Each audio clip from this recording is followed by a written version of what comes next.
আর এই খবরের মাঝেই একটু অন্য খবরের দিকে নজর রাখছি। গুরুত্বপূর্ণ খবর, উপনির্বাচনের প্রার্থী ঘোষণা করলো এবার বিজেপি। 4 বিধানসভা কেন্দ্রে পদ্ম প্রার্থী ঘোষণা। রয়েছে আমাদের সঙ্গে আমাদের প্রতিনিধি মৈত্রেয়ী।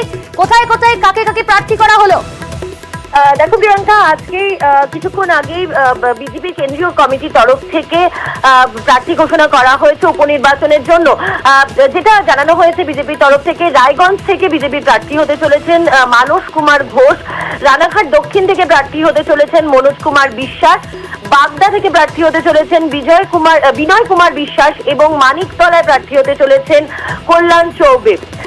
গত শনিবার দিনই কোর কমিটির বৈঠক হয়েছিল এবং সেই বৈঠকের পরে নামের তালিকা তৈরি করে তা পাঠানো হয়েছিল দিল্লিতে কেন্দ্রীয় নেতৃত্বের একেবারে সবুজ সংকেত পাওয়ার জন্য, এবং তারপরে কিন্তু এই নামের সবুজ সংকেত দেওয়া হয় কেন্দ্রীয় কমিটির তরফ থেকে। এবং আজকে প্রার্থী ঘোষণা করা হলো। 10ই জুলাই যে উপনির্বাচন রয়েছে সেই উপনির্বাচনের জন্য 4 কেন্দ্রে বিজেপির প্রার্থী হলেন মানস কুমার ঘোষ, মনোজ কুমার বিশ্বাস, বিনয় কুমার বিশ্বাস এবং কল্যাণ চৌবে।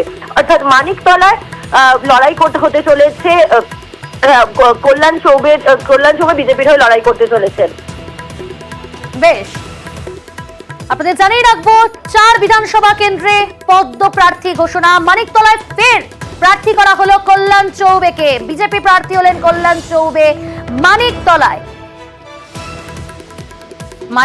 সেখানে শাসক দলের প্রার্থী হচ্ছেন সুপ্তি পান্ডে, সেখানে বিজেপি প্রার্থী করা হলো ফের কল্যাণ চৌবেকে। রানাঘাট দক্ষিণে বিজেপি প্রার্থী মনোজ কুমার বিশ্বাস, রানাঘাটে তাকে প্রার্থী করেছে। রায়গঞ্জে পদ্ম প্রার্থী মানস কুমার ঘোষ, বিজেপি প্রার্থী করা হলো রায়গঞ্জে। উপনির্বাচনের প্রার্থী ঘোষণা করলো বিজেপি।